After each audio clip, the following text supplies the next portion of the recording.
Despite my username being Factor5Fanatic, I tend to get most of what recognition I get for my interest in the Pac-Man series. As a result, when people talk to me online, it's often about Pac-Man. I bring this up because someone recently told me about this Pac-Man game on PC that they picked up from Walmart in the late 90s that was apparently really weird. They didn't remember what it was called and hoped that I would be able to identify it. So after looking into unlicensed Pac-Man games in the late 90s, I was able to find it. Pretty quickly, actually. Introducing the Pac-Pack. This is a collection of 6 Pac-Guy games. Yes, Pac-Guy. That is actually what they're called. However, that name is nowhere on the artwork. It just says 6 complete games. It should also be noted that there's another Pac-Pack containing 10 games with different artwork and...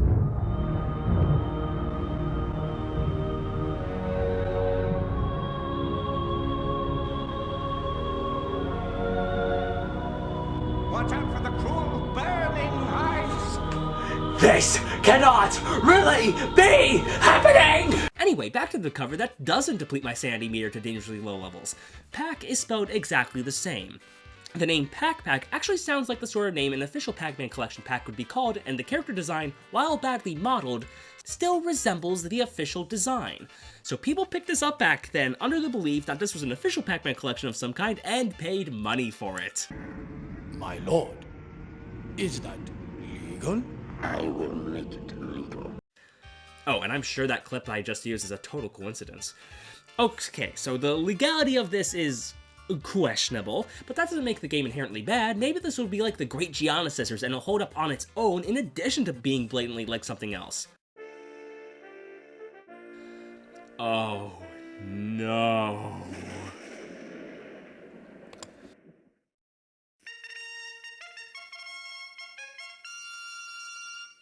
Who sells this shit? Who sells a 5th grader's Game Maker project? Well, in actuality, this isn't Game Maker, but it was done in a similar program, Multimedia Fusion. I know this because they didn't bother to change the application title from Multimedia Fusion Standalone Project. Regardless, this has to be one of the most elementary school introductions that I've ever seen in any game. We're at Pac-Guy's funeral with all of the badly drawn good guys saddened by this, and the badly drawn antagonist deriving malicious enjoyment from the present scenario. I don't think that's how funerals work. However, our bootleg protagonist inexplicably rises from the dead, resulting in the inverse reaction from both parties. Then the game starts. No menu, not even a prompt to press enter or anything, it just throws you right into the game after a few seconds, and the game... Okay, obviously you expect this to play out like Pac-Man, and yeah, on the surface, it resembles it. But the way you play the game actually ends up being quite different, which would be awesome if the game did this well. The problem is that it's done horribly. Just like in Pac-Man, the objective is to navigate a maze and eat all of the Pac dots, but that's where the similarities end. Instead of the power pellets shifting the power dynamic into your favor and allowing you to eat the ghost for a brief period of time, you're given a single individual projectile to fire at your enemies. The problem is that a lot, and I mean a lot of the time, you'll miss. In the original game, the ghosts were the same size as our titular yellow ball, but here, often the enemies are much smaller and you'll only be able to land a hit on them if they are in the center of the pad. The problem is that this almost never happens. Part of this is because while the projectile Pac-Guy shoots changes in each level and varies in size, these projectiles are often very small and useless if the tiny enemies are hugging the wall, which they do a lot. The enemy's behavior plays a very big factor into the overall frustration, whereas in the original game, the ghosts navigated the maze in question each in their own way and had behavior that could be observed. The enemies here don't have a clear pattern or anything to observe to gain more of an ability to land a hit on your opponents. They just do whatever the hell they want and will block your path incredibly often. Combine this with the often small projectiles and the inability to aim your shots anywhere than in the middle of the path directly in front of you, and you get unadulterated annoyance. Well, that shouldn't be too much of a problem, right? After all, in the official Pac-Man maze games, you can usually take advantage of the fact that you're in a maze and find another route to get to the same area if the ghost is in the initially desired vicinity. However, these mazes are bizarrely linear, often leaving you only one way to get from point A to point B. So if you miss your one shot to destroy the enemy blocking your path, congratulations, you're trapped because you're left with no alternative options. You have to wait and hope that the enemy just goes away. If it doesn't, which happens incredibly often, you have to either wait for it to kill you or just kill yourself, and you better pray that you won't be killed upon respawning. As unlike the official games, you may reset your position, but the enemies do not. As such, if an enemy trapped you, you will die continuously until it either, again, goes away, or you lose all of your lives. The latter is much more likely. If this happens, you'll have to complete the prior level all over again. That and the life variables are persistent and carry over from level to level. This means if you just barely got through one maze and then lose your last life on the subsequent one, you'll have to complete the previous maze all over again. And there's always the possibility that you'll get trapped by enemies again and be booed back to the prior level and the one before that. Whether or not you succeed is solely based on one thing: luck. It's not a matter of skill, it's a matter of whether or not winning is even a possibility, and even that is random. Sometimes you're able to, but other times the enemies make it completely and literally impossible. All of this depends on whatever the erratic enemies feel like doing. That's not even the end to the extent of this game's oh so brilliant game design. You know how I said earlier that the power pellets give you a single projectile? Yeah, not all of them do that. Some of them kill you. In my eyes, this sort of thing is one of the worst things you could possibly do when designing a video game. You see, video games are an interactive medium. As such, cause and effect plays a big role. Part of this is from as simple a source as the player pressing a button and that in turn generating a response. However, for the purposes of this discussion, we'll be focusing on the player performing an action in the game and the response that in turn generates. One of the most important aspects of level design is communication, and every game design decision communicates something to the player, and a lot of that can come from the player's actions. In Super Mario Bros., if you run into a Goomba, you're hurt if you don't have a mushroom, and you die if you don't. This tells the player, don't run into Goombas. Conversely, if you touch a coin, you get points, and if you collect enough of them, you'll earn an extra life. Thus, coins are something desirable. Evidently, there's a heavy emphasis on positive versus negative outcome. A negative outcome is a form of punishing the player, communicating to the player that what they just did is something that they should not be doing if they want to succeed at the game. On the other hand, a positive outcome is a form of reward, and the action linked with it is something that players should continue to practice. As players, we want our victories to be the outcome of our own effort and skill, and our downfalls to be the end result of something that was foreseeable and in our control. It is crucial to keep these game design decisions consistent and not reward the player for things that they were punished for earlier, or punish them for things that they were rewarded for earlier. Otherwise, we get power pellets are good. Haha! Fuck you for following the rules that we ourselves established. Doing this violates the player's trust in the game and contradicts the game's own rules, thus leaving the player confused about what the rules of the game even are. Is collecting a power pellet a good thing or a bad thing, something we should pursue or avoid? That, and this isn't a poison mushroom scenario, where there are visual differences that the player can pick up on. The power pellets that reward you and the power pellets that punish you are indistinguishable from one another. Seeing how they're indistinguishable, the only way to know which one is which is from being killed by all the ones that kill you and remembering their placement. While the game will inevitably be less annoying upon knowing which power pellets do what, the point remains that this is an absolutely backwards way of designing video games. Hell, even if you know which power pellets kill you, you still need to collect all of the pack dots, and the collision detection makes that a big problem. Even if you lightly tap the arrow key, easing your way as carefully and diligently as possible, you will very likely be killed because the power pellet of Death's collision mask extends well beyond its visual representation. While not as luck-based as being able to complete the levels at all due to the enemy AI, luck still plays a huge factor in whether or not you'll survive performing basic functions. This isn't just a badly designed game, this is a spectacularly badly designed game. However, there are means of making the game less of a pain. First of all, there are blinking squares outside of the mazes. These will give you extra ammunition. However, you'll have to find the fake block that will take you outside. Sometimes the tile is marked, sometimes it isn't, and other times it's marked incorrectly. It definitely helps the game become more playable, but it's not a panacea by any means, as sometimes they're rendered inaccessible as they can be at the opposite end of the map where you're still blocked off near the beginning by these fucking bugs! The other remedy is that if you press F8, it'll open a menu where you can just type in whatever level you want to go to. While I beat the game a few times without having to use this, it definitely came in handy for recording footage, and other times where I just got so fed up with being sent back to prior levels, I just skipped to the farthest level that I progressed to in that run.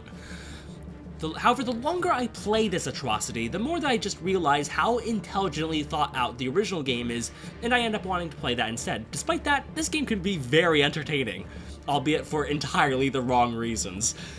For one, the presentation is absolutely hilarious. The original sprites are terribly drawn and clash with the heavy and blatant use of clip art and sprites from other pieces of media, many of which they had to stretch out to ungodly proportions, so certain assets look far more pixelated than others. Then there's the music, and I have to say, I have never heard such a great original score in a Pac-Man game.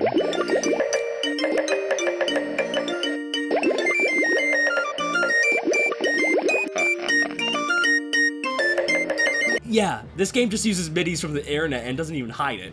Unless the creators of this game think we're incredibly stupid.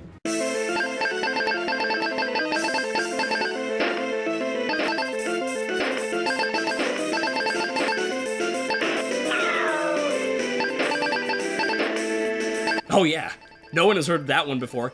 Nobody on Earth has played Final Fantasy VI. That, and we have this.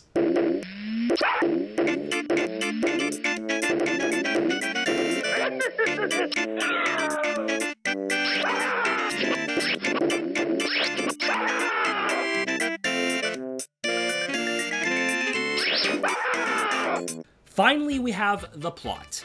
I can basically sum it up with 3 words. Random shit happens. It is so hilariously incoherent with its choices that it's not terribly far off from the Adventures of Ninja Nanny. The game, as established earlier, starts off with Pac-Guy rising from the dead, and the game begins. The next level opens with this.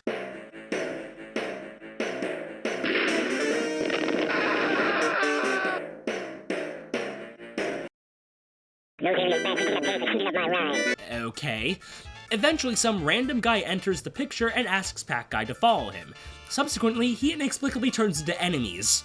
Later, Pac-Guy gets into a spaceship before being dropped off somewhere else, only to get into another spaceship before the game out of nowhere becomes the ending of Return of the Jedi Microsoft Paint Edition. However, it's even weirder than that implies. I mean, just watch. The heat has made you powerful.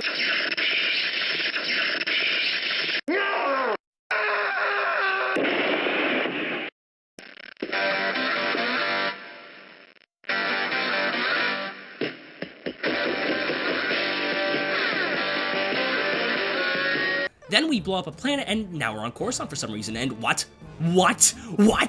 Yes, I agree, good sir. And then we are shot by the game's primary antagonist, who hasn't shown up until now. This is Ken, spelled with an A for some reason, but pronounced with an E. Makes perfect sense. Well, the way this is handled is very reminiscent of Star Trek. Ken is spelled 1 letter short of Khan, and he looks an awful lot like... Oh, no! Well, with that similarity, I can at least expect better dialogue. I mean, all you have to do is quote Moby Dick. Yes, it is me, your old nemesis, Ken. That's not Moby Dick. Now that I have you right where I want you, I will kill you. Oh, good God. Okay, I'm gonna be honest, after playing the other Pac-Guy games, I just have to say that this is the most pathetic video game villain I've ever seen. He's just there and just kinda doesn't like Pac-Guy, but says he wants him to die despite sounding so detached and bored. That's the entire extent of his character. He makes Erwin look like friggin' Mephiles. Chicken, flour, egg, seed. So we kill him and we get this brilliant text ending. And so the galaxy was saved. From what exactly, I'm not sure. There wasn't really an established conflict of any kind. Pac-Guy safely returned home to live a peaceful life as a dirt farmer. Okay, and was not troubled by nasties for a while. What are nasties? Ken was stranded in outer space, and Pac Vader, who died shortly after throwing the Emperor into that pit, remained around as a ghost. Clearly, this has relation to everything else here. And finally, Uncle Patches was mildly amused that his nephew Pac-Guy had survived, but not enough to cheer. Aside from that being the most unimpressive last line in a game that I've ever seen, who the fuck is Uncle Patches? Is it this guy? Wait, then why was he happy when Pac-Guy was dead? Oh, I get it. He's the complex character. That, and you have to simply adore the offbeat Ewok MIDI music.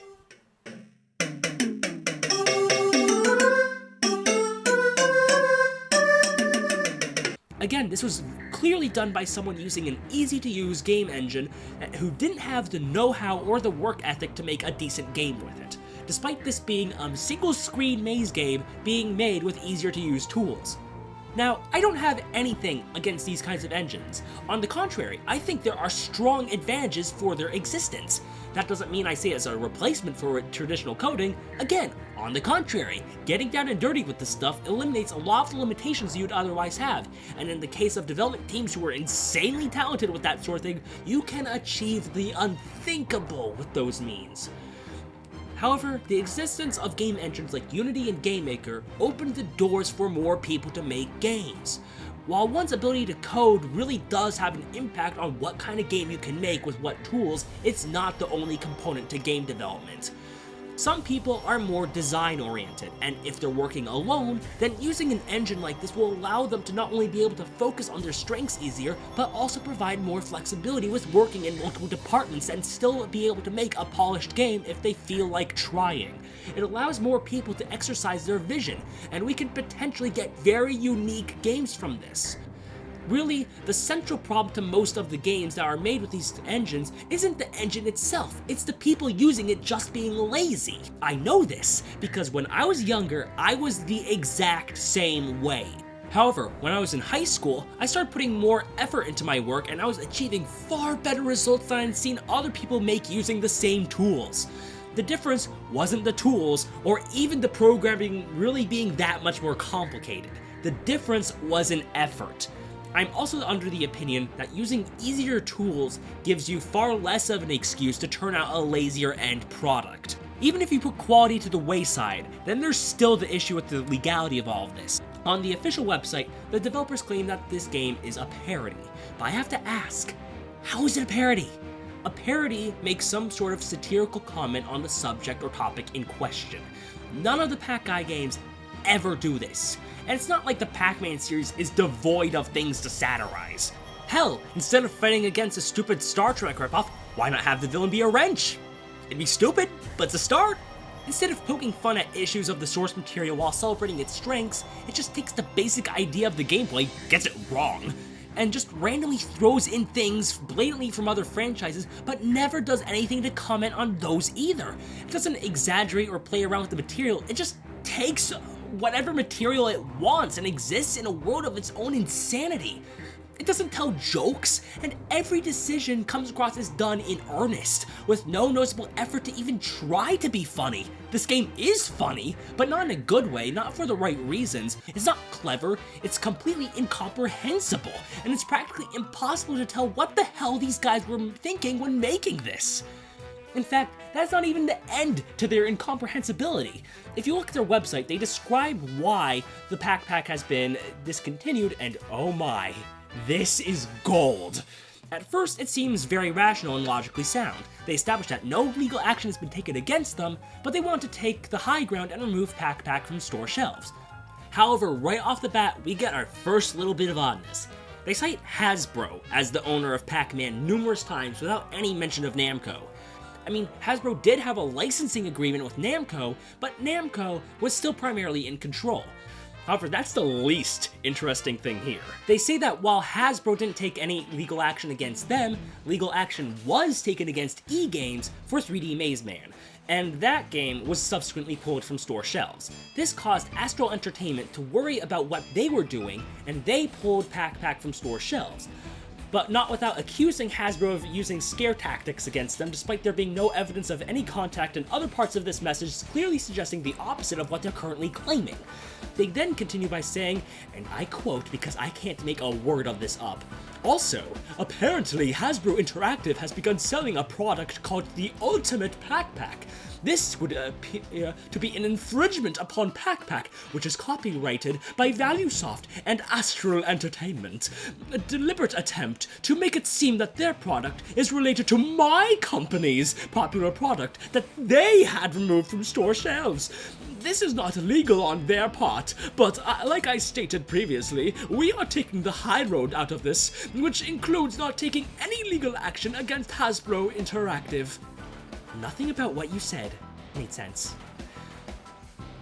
First of all, you were never in the legal high ground when it came to your product.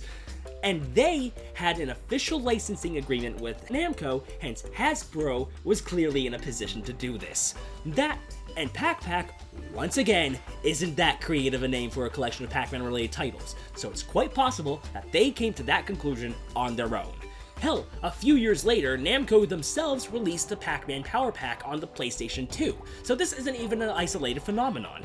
Third, in your state of blatant paranoia, claim that this was a deliberate move and they removed your product from store shelves when you have given me no reason to believe that they even heard of you. Not to mention, you stated earlier that you were the ones who had the game taken down. That, and the fact that you had the audacity to even entertain the possibility of suing them for this, is absolutely hilarious. I almost would have wanted to see you guys do so, only to witness what might have been potentially one of the funniest court cases ever connected to gaming. Hell, get Lucasfilm, Disney, Square Enix, and whoever else you ripped off, and this could have been epic! Your Honor, we're the proud owners of these images and sounds. We're serious. In fact, right now, just for you, I'll make a game like this. Not of Pac-Man, not Star Wars, not Star Trek, not Disney, not Final Fantasy. No, it'll be of this. I will make this game's equivalent to another famous video game series. I present to you The Legend of Lizzle, Ocarina of Sizzle. Play this game that totally warrants a price point of any kind. This game had an extremely long development life of 1 hour, and the development team has exercised their work ethic by hardly putting in any effort whatsoever. In fact, it's like they were trying to make this game as bad as possible, which they actually were. Give us your monies. Notice that despite presenting itself as a Zelda parody, this game will reference literally everything else instead of ever actually parodying Zelda. We also have an excellent original soundtrack, consisting of MIDI files that we didn't even make. We also have the best sprite artists in town, able to make the best original artwork since a fucking Psygnosis Amiga game. If Capcom has a problem with us making a Zelda game and wants to sue us, don't worry, we somehow have the legal high ground. We're just worldly like that. Go and play The Legend of Lizzle, Ocarina of Sizzle. No, like actually, you can play it. It's real and absolutely horrendous. Don't play it. You'll die horrifically. I played it, and behold my gradually improving complexion. Aren't I a pretty piece of shit? Warning, Stellar Interactive Entertainment Deluxe Incorporated and Shovelware Publishing will not be held responsible for subsequent face melting, roll and fucked up cold sacrifices, rapid aging, and being consumed by ants upon play. Correlation does not equal causation, and we absolutely do not track who plays our games and cause these things to happen. Even if we did, we would never admit to partaking in such course of action. We're totally innocent. If by innocent, we mean we actually do this shit to people. Don't sue us. That's a scare tactic.